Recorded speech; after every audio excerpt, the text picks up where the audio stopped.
this together because it's like, oh my God, just nonstop, okay? And I feel like if I explain it to people, some people will benefit from that. Synchronicity was just like, I just begged my dad to watch it because of the level of synchronicity starting off with him. As he is for his painting. Even in his own time, he was renowned in the fields of mathematics, geometry, optics, physics. Right here, we see this man. My first thing that I ever remember of any of this stuff in the world was your books with that fucking dude on them, that Vitruvian man. No, he doesn't know. He doesn't remember them, but that dude was on the cover of the books in the first house that I lived in when I was right down the street from St. Bridget's Church, and that book always stood out in my mind. Inventing the helicopter, solar power, a calculator, the armored tank, and even developing a theory of plate tectonics.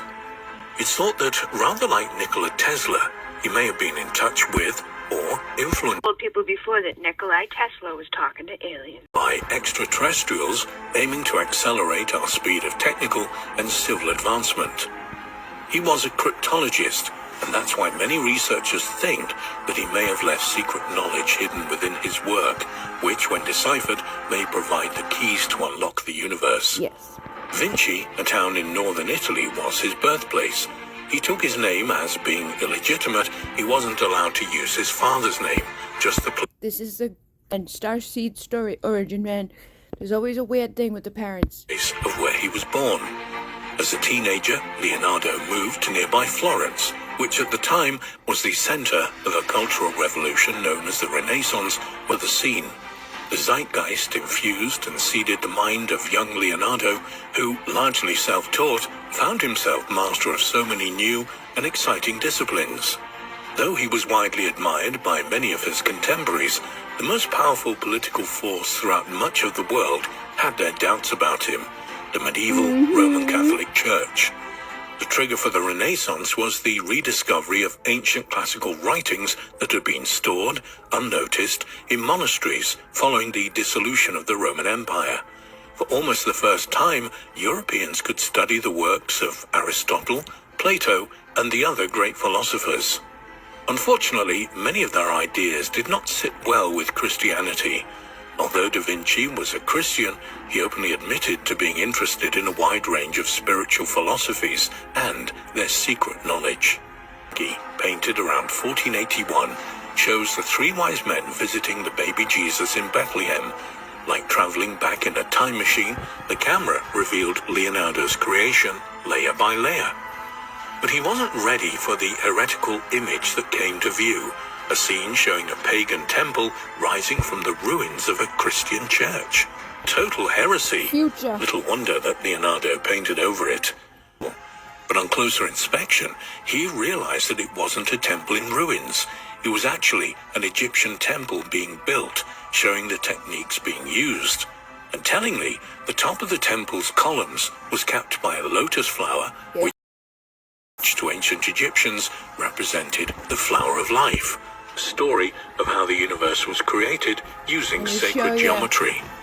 Yeah, that crystal appeared here, okay, on the middle of the Flower of Life. That was my first logo. This crystal showed up there, burnt. I have no idea what it is, why it's here, but it came on that thing over there, okay? Obsessed with sacred geometry. He even compiled the sacred geometry principles of the human body in the famous and influential drawing known as the Vitruvian Man. His hidden symbol of the flower of life in the adoration of the Magi may indicate that he had tapped into this source of the ultimate cosmic knowledge. But something quite strange happened that disappeared completely for 2 years, between the ages of 24 and 26. Fortunately, he wrote about it in his journal. He'd gone off hiking in the nearby countryside and had found a cave. As he stood, I lived in a cave for 2 years, longer than that. It wasn't really a cave, but it was like the modern day cave because it was a basement and I saw no humans, no people for fucking years. And it's when I had my awakening with the Pleiadians. before it, he felt a strange power drawing him inside. Curious, he did not resist it, and on entering the cave, he felt transformed. It's conceivable that, through the influence of his understanding of the flower of life, he found himself communicating with the originators or controllers of the universe, extraterrestrial teachers, who influenced him and opened his eyes to the workings of the universe and a glimpse into the future. And from that time onwards, he no longer had to measure ratios or proportions. It just came to him spontaneously. Tonight I read about Gabriel talking to Mary. He never with God. The angel then said, Okay, but he's Uriel in this one.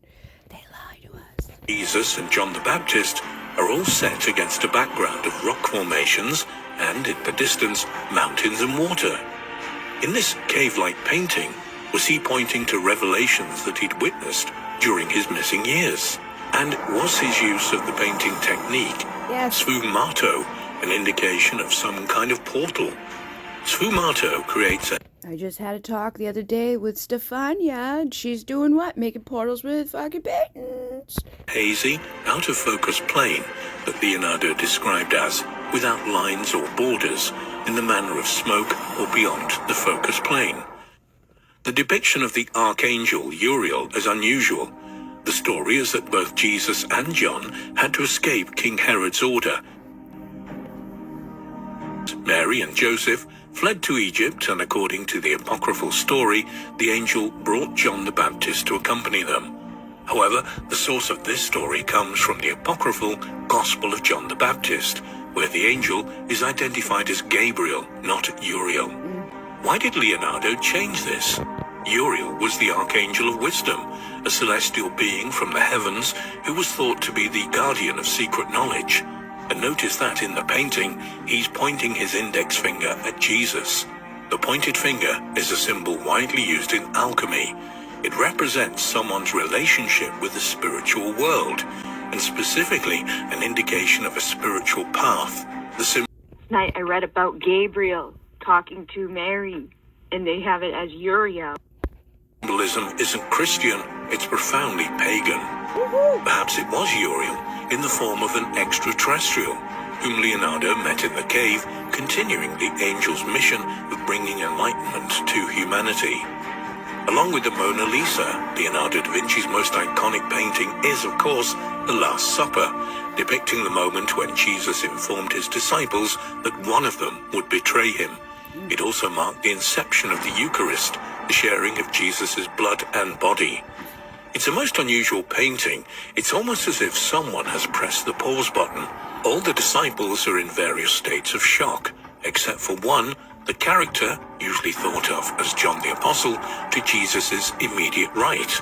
He's leaning away from Jesus with his eyes closed, almost without emotion. The face is unusually white and the hair is long. And the clothes are not the traditional rough ones of John the Baptist. He eschewed soft or elegant clothing. His face is notably feminine. And that's why many scholars have raised the possibility that he is actually a she. An absurd suggestion? Far from it. In his treatise on painting, Leonardo wrote that a woman should always depicted, quote, their heads looking downwards and leaning a little to one side. And that's exactly what this character is doing. And the woman, with Jesus, forms a huge M shape, presumably a clue to the name Mary, Mary Magdalene. This could all tie back to biblical times. Again, we got that sacred lineage. If people want to be in a divine union, they're usually coming from that sacred lineage that had a... And notice that both of them are wearing similar clothes in exactly the same manner. In the New Testament, Mary is described as a follower of Jesus. It would be very unusual for a 30-year-old Jewish man at that time not to have a wife, and it's presumed that Mary Magdalene was indeed his wife. But to marry Jesus was contrary to Catholic doctrine, and they cast her as a prostitute, even though there is no textual or historical basis for this. Even though it's assumed that the painting is not just about the betrayal, but also about the Eucharist, where is the chalice containing wine, the symbolic blood of Christ? To many biblical scholars, the chalice, known as the Holy Grail, was Mary Magdalene herself. So it is there. The Grail is her womb.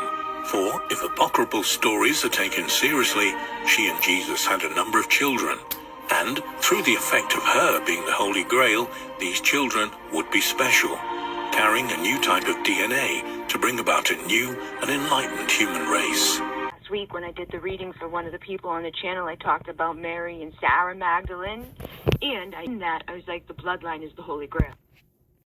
Our bloodline, the more we heal for our grandparents, the more we heal that version of ourselves in the future.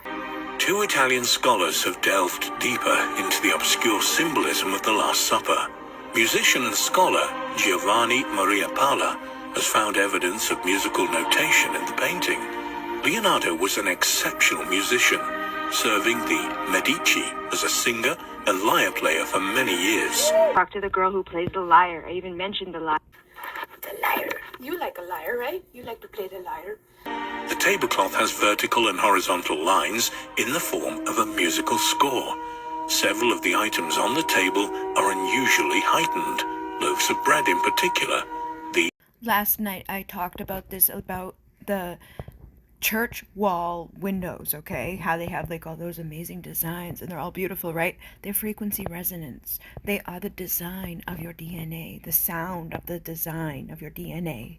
Everything is frequency, everything is frequency. Numbers. If you know the secrets of the universe, 369 is on my freaking top of my phone right now. I'm telling you, it is all frequency, it's all numbers, it's all sacred geometry. That's all it is, it's all code. You just have to break the code. These, Parler suggests, are notes on the score. As famed astronomer Carl Sagan said, if they were to ask me what to send to establish communication with civilizations beyond our solar system, I'd send the music. And of course, that's what he did in NASA's Voyager program of 1977, when he sent a gold disc of music, sounds, and images far into space. We've already seen that Leonardo was an adept at sacred geometry. Like geometry, music is, at its heart, a mathematical enterprise, and much can be hidden in its patterns. The Vatican researcher Sabrina Sforza-Galizia claims to have found a mathematical and astrological puzzle in the painting. She found the meaning in the central half-moon window above Christ, which after deciphering suggests that there will be a universal flood that will swamp the earth in the year 4006, between March the 21st and November the 1st. And looking through Leonardo's documents, this Italian art expert has said that he believed that this would mark, quote, a new start for humanity.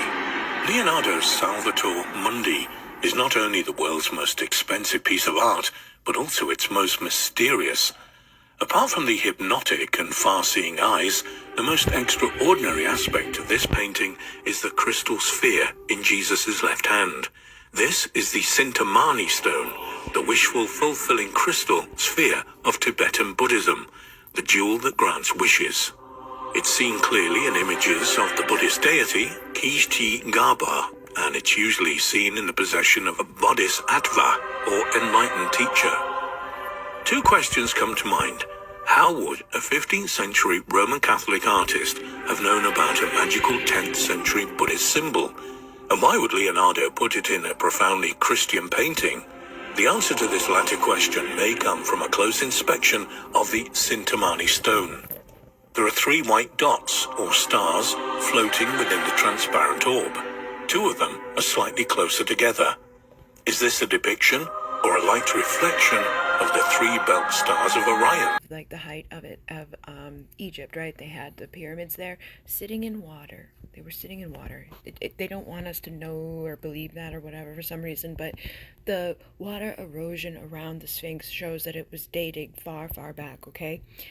There's chambers underneath all of that stuff under there that we still haven't had like the okay to go look at, but these chambers were running water so that they could make a power system, okay? Think about water running constantly, right? It's perpetual motion. It never stops. It's always going to go until it dries out. But the pyramids there and the pyramids there that align to Orion, it's because the seers or the shamans back in the day, they didn't look up. They looked down into the reflection of the water to see what the time was. Okay, that's a much easier system. It was to mark the passage of time, so you put the pyramids on those big markers for the passage of time. With Al-Nilam and Mintaka in proximity, and Al-Nitak slightly further away. Orion, as we all know, plays a significant role in ancient cultures. The ancient Egyptians believed it's where the gods came from. Indeed, upon his resurrection, Osiris was said to have returned to his home in the Orion constellation. And the 3 pyramids of Egypt at Giza, along with the 3 great pyramids of Teotihuacan in Mexico, are arranged in a pattern that resembles Orion's belt. Is Leonardo suggesting, through imagination, or more likely inspiration, that Jesus may have come from the constellation Orion, and that indeed it may have been our original home?